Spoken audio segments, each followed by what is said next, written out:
Raġel baqa' jinżamm arrestat wara li tresaq il-qorti akkużat b'21 serqa differenti minn siti ta' kostruzzjoni u djar li għadhom vojta.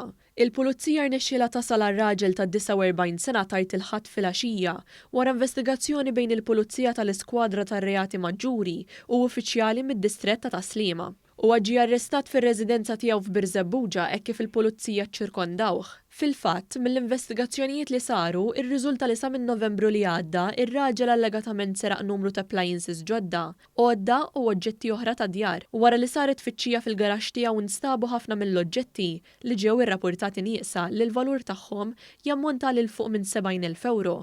Fil-qorti, l-imputat ċaħat l-akkużi.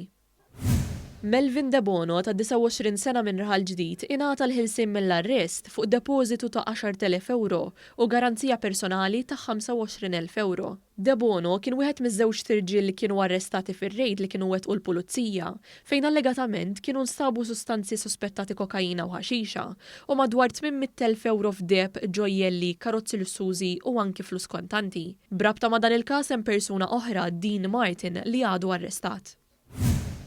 Ħaddiem Mohammed ħaddiem fil-kostruzzjoni ta' 30 sena mill-Ghana baqa' jinżamm arrestat wara li ġie mixli li fil-pussess tiegħu instabu 36 pakkett ta' droga suspettata kannabis li ma kinitx għall-użu personali tiegħu.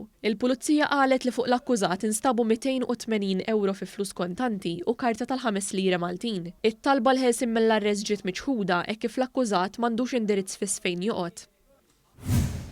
Il-qorti ma laqgħetx numru ta' oġġezzjonijiet imresqa minn Grazzjo Azzoppardi li għandu 65 sena u li qed jistenna biex jitressaq quddiem ġuri mixli bl-involviment tiegħu f'atti sesswali ma' tifla ta' 8 snin. Azzoppardi huwa akkużat ukoll li fost oħrajn uża l-vjolenza fil-konfront tat-tifla u xerret pornografija ta' tfal. L-avukat tal-akkużat argumenta li fost oħrajn il-prosekuzzjoni kienet iddramatizzat l-akkużi miġjuba kontrih bilan li l-ġurati jagħtuhom impressjoni ħażina tal-akkużat u li konsegwentament tista' preġudika l-każ.